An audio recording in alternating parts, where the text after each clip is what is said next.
Assalamualaikum warahmatullahi wabarakatuh.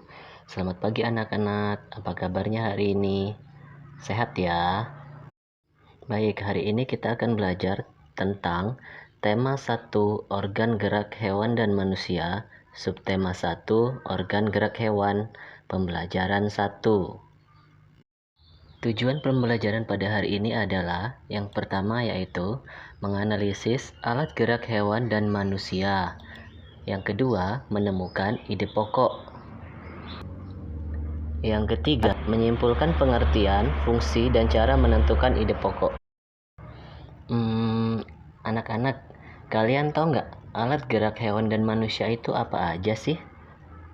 Oke, yuk kita lihat apa aja alat gerak hewan dan manusia. Pada dasarnya, alat gerak hewan dan manusia terletak pada tulang dan ototnya ya. Oke, sebelum kita bahas lebih lanjut, mari kita simak penjelasan berikut ini. Jadi, ciri makhluk hidup adalah bergerak, di mana bergerak adalah berpindah tempat atau perubahan posisi sebagian atau seluruh bagian tubuh. Jadi, seandainya kita berjalan dari satu tempat ke tempat lain, itu merupakan salah satu ciri bergerak ya, atau berpindah tempat dari tempat satu ke tempat yang lain. Seperti yang sudah kalian lihat pada gambar, jadi ada gambar anak yang sedang berlari dan kuda juga yang sedang berlari. Itu menggambarkan bahwa makhluk hidup dapat bergerak dan berjalan. Saat kalian sedang berjalan dan tiba-tiba ada angsa yang mengejar kalian, apa yang akan kalian lakukan? Yap, pasti kita akan berlari ya, karena kita takut dengan angsa tersebut yang tiba-tiba mengejar kita. Mengapa angsa tersebut tiba-tiba mengejar kita ya? Angsa tersebut tiba-tiba mengejar kita karena merasa terancam saat kita berjalan di dekatnya, sehingga angsa tersebut secara langsung akan mengejar kita untuk melindungi dirinya. Peristiwa kalian dikejar angsa membuktikan bahwa makhluk hidup akan bergerak apabila ada rangsangan yang mengenai sebagian atau seluruh tubuhnya. Atau dengan kata lain, saat makhluk hidup tersebut merasa terancam, mereka akan bergerak untuk melindungi dirinya. Seperti contoh tadi, angsa yang berjalan atau berlari mengejar kita. Manusia dan hewan bergerak menggunakan organ gerak yang tersusun dalam sistem gerak, di mana sistem gerak tersebut dapat kita lihat secara langsung pada manusia, yaitu berupa tangan atau kaki, dan pada hewan juga dapat berupa tangan dan kaki. Namun pada dasarnya alat gerak hewan dan manusia bukan terletak pada tangan dan kakinya saja ya, karena hampir seluruh bagian tubuh hewan dan manusia itu dapat bergerak. Alat-alat gerak yang digunakan pada manusia dan hewan ada dua macam, yaitu alat gerak pasif berupa tulang dan alat gerak aktif berupa otot. Kalian tentu dapat membedakan ya, apa itu otot dan apa itu tulang. Dapat kalian lihat pada gambar. Jadi otot itu yang melekat pada tulang, seperti itu. Sekarang kita akan bahas tentang alat gerak hewan dan manusia, di mana alat gerak terdiri dari dua macam, yaitu alat gerak aktif dan alat gerak pasif. Ada yang tahu apa alat gerak aktif pada manusia atau hewan? Ya, alat gerak aktif pada manusia atau hewan adalah otot. Otot disebut alat gerak aktif karena dapat bergerak. Sedangkan alat gerak pasif adalah tulang. Tulang disebut alat gerak pasif karena tanpa gerakan otot, tulang tidak dapat melakukan gerakan. Sekarang coba kalian gerakan lengan kalian. Apa yang akan terjadi? Ya, lengan kalian dapat bergerak naik atau turun dan bahkan berputar. Itu membuktikan bahwa tangan kalian dapat bergerak karena adanya tulang dan otot. Kerjasama antara tulang dan otot membentuk suatu sistem yang disebut sistem gerak. Sehingga saat kita bergerak, itu bukan saja hanya ototnya atau tulangnya saja, namun kerjasama antara tulang dan otot sehingga kita dapat bergerak dan beraktivitas. Tulang disebut alat gerak pasif karena tulang tidak dapat bergerak dengan sendirinya. Dengan kata lain, tanpa adanya alat gerak aktif yang mempengaruhi tulang, maka tulang-tulang pada manusia dan hewan akan diam dan tidak dapat membentuk alat pergerakan yang sesungguhnya. Itu juga sebaliknya, tanpa adanya tulang, otot tidak akan dapat bergerak sendiri. Karena hal tersebut saling berpengaruh antara tulang dan otot. Mereka saling bekerja sama untuk dapat membuat organ gerak pada hewan dan manusia. Walaupun merupakan alat gerak pasif, akan tetapi tulang mempunyai peranan yang besar dalam sistem gerak pada hewan dan manusia.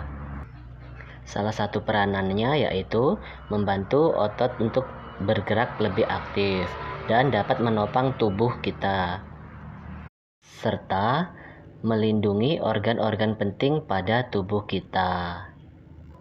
Otot disebut alat gerak aktif karena otot memiliki suatu senyawa kimia yang membuatnya dapat bergerak.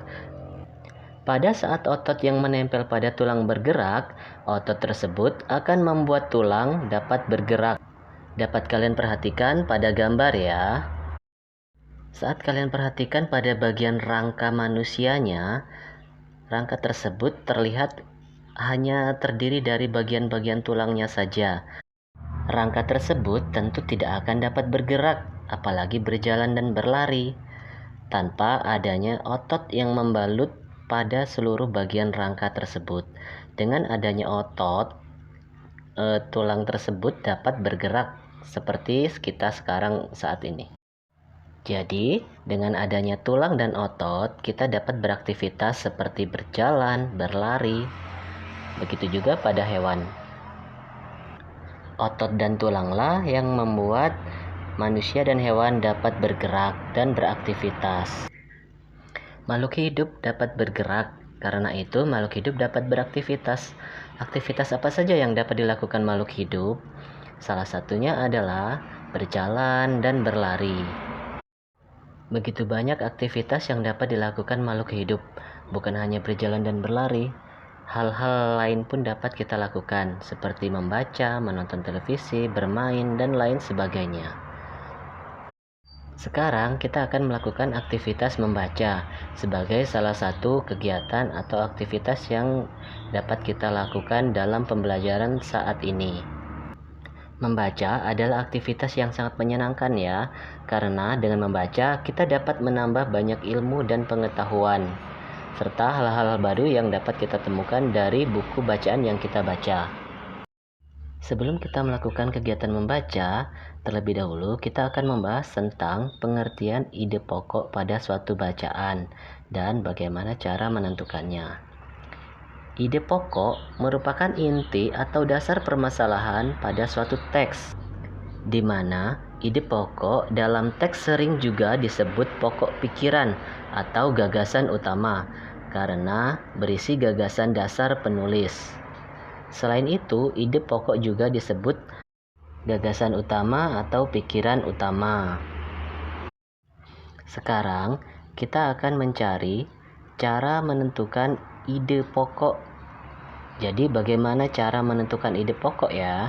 Cara menentukan ide pokok yang dapat kita lakukan yang pertama adalah bacalah teks dengan seksama secara keseluruhan dan dengan cermat. Tidak perlu terburu-buru untuk membaca saat kita menentukan pokok pikiran tersebut. Baca dengan perlahan sehingga dapat kita tentukan pokok pikiran tersebut. Yang kedua, carilah kalimat utama dari teks tersebut. Ide pokok biasanya dijumpai pada kalimat utama tersebut. Kalimat utama dapat kita temukan pada awal paragraf, di tengah paragraf, atau juga pada akhir paragraf.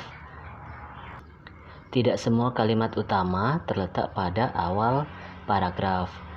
Oleh karena itu, kita harus hati-hati dalam menentukan pokok pikiran dan menemukan kalimat utamanya. Baik, setelah kalian memahami bagaimana cara menentukan pokok pikiran, kita akan mencoba menentukan pokok pikiran ya. Ayo bacalah teks berikut. Berikut ini ada sebuah teks wacana yang berjudul Gurita. Mari kita baca sama-sama. Gurita. Gurita merupakan salah satu jenis hewan tidak bertulang belakang yang dikenal sebagai hewan yang cerdik dan pintar. Hal itu karena seekor gurita memiliki daya ingat yang cukup kuat. Gurita dapat memecahkan masalah yang dialaminya lebih cepat dengan cara mengingat pengalamannya ketika memecahkan masalah yang sama. Selain itu, gurita juga dikenal sebagai perenang yang cukup cepat. Gurita menggunakan gerakan pendorong jet untuk bergerak cepat dan berenang jarak jauh. Baik, sekarang kita akan mencoba menentukan di mana letak pokok pikiran atau kalimat utama pada paragraf pertama. Dapatkah kalian menentukan di mana kalimat utama? Ya, benar. Kalimat utama terdapat pada awal paragraf yang berbunyi, gurita merupakan salah satu jenis hewan tidak bertulang belakang yang dikenal sebagai hewan yang cerdik dan pintar. Untuk memudahkan kita, maka kalimat tersebut kita beri warna merah ya. Jadi, kita dapat menentukan kalimat utama pada awal paragraf karena pada kalimat selanjutnya itu merupakan kalimat penjelas, di mana kalimat tersebut menjelaskan tentang gurita yang memiliki daya ingat yang cukup kuat. Sedangkan pada kalimat awal tadi menerangkan gurita merupakan salah satu jenis hewan tidak bertulang belakang yang dikenal sebagai hewan yang cerdik dan pintar. Kecerdikan dan pintar tersebut terletak pada daya ingatnya yang cukup kuat yang dijelaskan pada kalimat kedua.